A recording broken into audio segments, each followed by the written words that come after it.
More confusion, a down stock market, investors are frozen, and it just seems like the administration going back and forth between firing from the hip, mood swings of tariffs delayed, back on again. It's creating havoc in markets and in business. Layoffs are surging, unemployment looks to rise, and the economy looks like it really is slowing down, as evidenced by declines in both service and manufacturing figures. That's what we're going to talk about. Stick around, but most importantly, we're going to talk strategy for investors because you still want to retire, right? You still want to make sure you are doing the best things you can do for you with your investments. That's what we'll talk about. Here we go.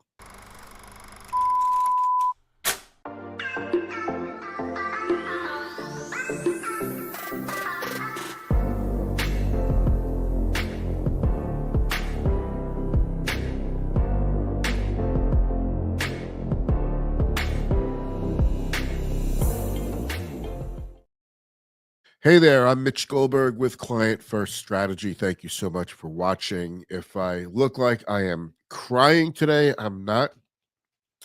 I'm just getting over the most, you can hear it. I'm getting over the most horrendous cold. I cannot breathe through my nose for like 3 days in spite of decongestant. So my eyes are just constantly watery. But I am feeling way better today than I was yesterday. So on the mend. I wish I could say the same for the stock market. The other day, I started the show by saying, even if President Trump completely backs off on tariffs and says, "Forget it, I give up. I'm not going to do this tariff thing. We'll just have to negotiate and you know take our time doing this." That would not provide relief, in my opinion, to the stock market. The damage is done because even if President Trump says, "All right, don't worry about the tariffs. Forget it. I'm not doing anything," investors, businesses, consumers see this as all just mood swings, firing from the hip. It's just they just see this as mood swings. He could change his mind at any moment. For example, Canada says, "Well, we're going to have to retaliate." So he says, "Well, now I'm going to raise the tariffs even more." Did he speak to his cabinet or any economists about that? Did he consult with his posse? No. It's just a matter of, well, now we're going to put tariffs on this, we're going to put tariffs on that. And he likes to make things sound like they're very simple, but these are very complicated. An automobile made by an American manufacturer, GM, Ford, or Stellantis, when they make a car, it goes north and south of the American Canadian border like 8 times. Semiconductor chips are made with gases and all kinds of elements and minerals and inert materials, all kinds of processes, and that happens all over the world. Food is largely imported, and if you want to tamp down the price of food inflation, right? If you want to tamp down food inflation, putting tariffs on agricultural imports from Mexico is really going to hurt consumers. Remember, it's wintertime in the United States. So, we have a few months until we get to spring and we could start harvesting and making more products here. But when it's fall and winter, we're getting our food from elsewhere. This is why you're able to get any fruit and vegetable you want any time of the year because we import stuff that we can't grow during our winter season. So then Trump comes out and says, we're going to tariff this and tariff that. We're going to tariff Canada. And then Howard Lutnick, Commerce Secretary, comes in and says, well, we might make an exception for the trade agreements with Canada and Mexico that Trump, by the way, got through. He renegotiated NAFTA in his first term.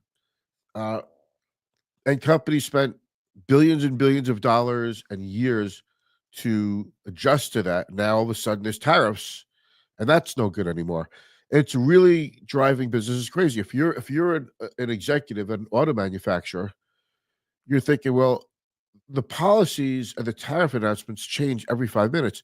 I can't redirect billions and billions of dollars of materials and manufacturing and plans to build new facilities that have been in planning for years. I can't just change that every 5 minutes. It's killing confidence.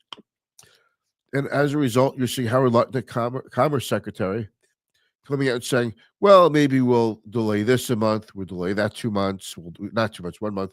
We'll see if we can get some more negotiations going. If you're sticking to the USMC accord between US, Mexico, Canada, uh, NAFTA 2, as we call it, if you're sticking to that, then maybe there'll be an exemption on tariffs. So now we might get an exemption on automobiles, on tariffs for automobiles for a month.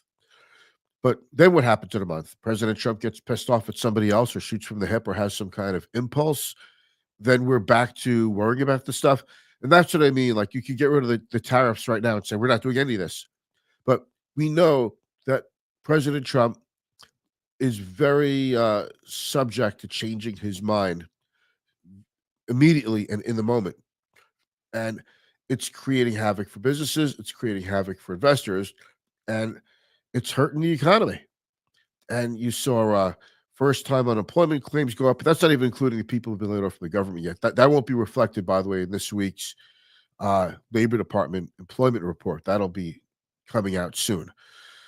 So, in a way, it's okay. So maybe we have to take a hit to the economy to get through policies that'll make us stronger. It's tough to say, but burning bridges with, obviously you could tell I'm a little miffed and I don't agree. I don't agree with the policies that are being spoken of. I think it's too much, too fast, and I don't think enough thought has been given to it. Now, I'm not saying we should be stuck in inertia and never do anything. So we shall see. But I could tell you, hiring is freezing up. Hiring is freezing up. Companies are going to want to stop borrowing and stop building equipment and plants because you don't know where you should build the plants and equipment. Should you build them here? Should you build them overseas? And tariffs, while they have an immediate effect, okay, and while tariffs have an immediate effect, it takes years to get the intended result of more production in the United States. And tariffs are not real price increases. These are arbitrary, capricious. They're just numbers, 20%, 25%, 50% price increases, not from any kind of demand or supply. They're just picked by a politician randomly because they sound good on TV. So ultimately, what this does is it makes people cut back on spending on everything. So it's a contest. It's a contest of which country could withstand the most pain. I don't think American consumers can withstand a lot of pain. We are very sensitive to inflation. We are very sensitive to changes in food prices and gasoline and employment. And I don't know if this is going to really work out, but we're not in control of this. And that's something that I've been talking to people about is it's amazing sometimes when you finally realize how little control you have over things going on around you. So I want to talk about some control. Okay. These are the things that you can control. You can continue to invest. You could continue to make sure your beneficiary designations are updated on your insurance policies, on your retirement accounts. Make sure your estate plan is up to date. You might want to consider upping your homeowner's insurance policy because in the last few years, the value of your home has gone up, and so is the cost of materials. So if something were to happen to your home, like it burns down in a fire, if you don't have adequate insurance, you're going to be out of pocket for a lot of money because building costs have gone up a lot in the last couple of years. There's a lot of competition coming for building costs. You saw all the destruction in the Carolinas and in California, all those houses are going to be rebuilt. So there's a lot of competition for building materials. So what else can you focus on? If you are in a position where you're not retiring for 10 or more years, you just keep buying, put money into your 401k plan or whatever way you're saving and hopefully saving and investing. You keep up the good work because this moment will pass. This too shall pass, and we'll be back to worrying about more mundane things like corporate profits and inflation and interest rates, not whimsical tariff policy. Now, if you want to buy now or sell now, people are confused. What should you do? Because I'm getting this from every end because I have clients who are older. And I just want to say my clients are pretty squared away with this. But I'm getting questions and DMs on social who people who watch the show. What should I do? My clients are squared away, and I'll tell you why. And you've heard me talk about this many times. I've been talking about Nvidia and Meta and all these high flying stocks. I've been saying consistently, you should consider, based on your situation, maybe it would be a good idea to take some off the table, sell a little on the way up, maybe sell a little more on the way up, and a little more, and put that money into something else. And so I've been talking about it. I mean, there are timestamps. I'm bringing you the receipts. So I talk about this, but for people who are not yet my client, well, should you sell? Should you buy? Because people feel like it's silly to sell. I'm down so much. But should I buy anything? Or maybe you don't even have any money to buy anything. That's where it's really tough. And that's where you have to say, when am I going to need this money? Now, if you're relying on individual stocks, the problem is that individual stocks don't always recover, but the averages have always recovered. So there's something for thought. If you're going to be a seller, maybe sell a little to make sure that if you need it, your cash needs are met. For example, for 2025, if you have a required minimum distribution from your IRA this year, maybe you want to move that into cash now. So at least that's taken care of. So if the market goes down more, you don't have to sell more into a down market. Now, if you're buying a house, you need your down payment. The down payment for your home that you're buying, okay, that should not be the stock market. I think that makes common sense, but I think a lot of people thought, let me just wait a little bit longer because the market's going up and my $200,000 down payment went to 300,000, maybe it went to 320, 340. I want to wait. And maybe now it's back down to 300 to 290. That should not be the market. You cannot afford to take the risk if that's your down payment money. If you have a lot more money coming in and you could replace the money you're losing your down payment money with your income or from other sources, then fine, you have nothing to worry about. You're good. Not every one of us is in that position. If you want to be a buyer, how should you buy now? If you want to be a buyer into a down market, how should you buy? Nibble. You know, if you're going to buy a stock or an ETF, maybe you buy a little bit. You buy a little bit now, and you wait to see what happens. You could time it by saying, "I'll invest every month for the next 6 months a certain amount of money." Or you can put limit orders in. One of the reasons why I like exchange traded funds more than mutual funds is because with an exchange traded fund, I could put a limit order. In other words, I want to buy a fund that tracks, industrial stocks, for example. And let's say the fund is at $90 a share.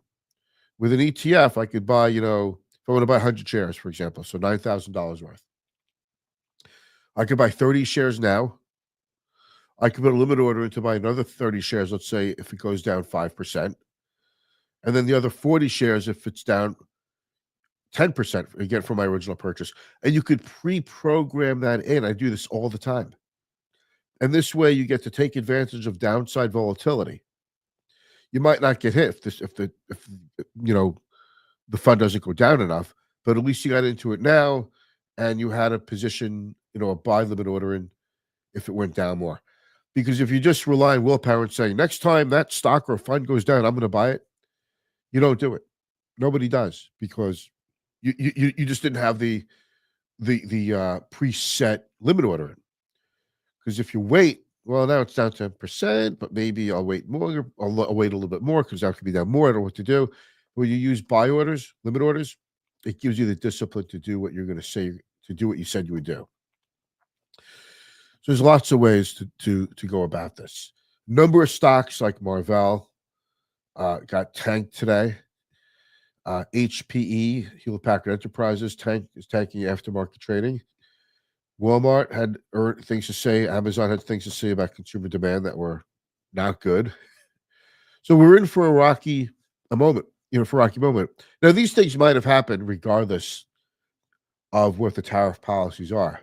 But when you have a new government and their policies, You might not like the policies of a new government. Like you might not have liked the Biden policies, but at least you knew what they were. You knew what the rules were. You knew what to do. You knew what you were working with. But when you get policies that are one day, excuse me, that one day tariffs are on, the next day tariffs are off, that's not a policy. That's chaos. It's confusion.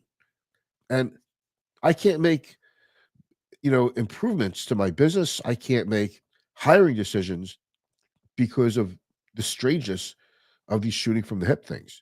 But us as investors, we don't have to wait. Stocks are cheaper than they were. That's the good thing about a down market. By the way, the NASDAQ is now in correction territory. It's dropped a little bit more than 10% from its all-time high. And that doesn't mean every stock went in the NASDAQ went down 10%. Some went down a lot more than 10%. For example,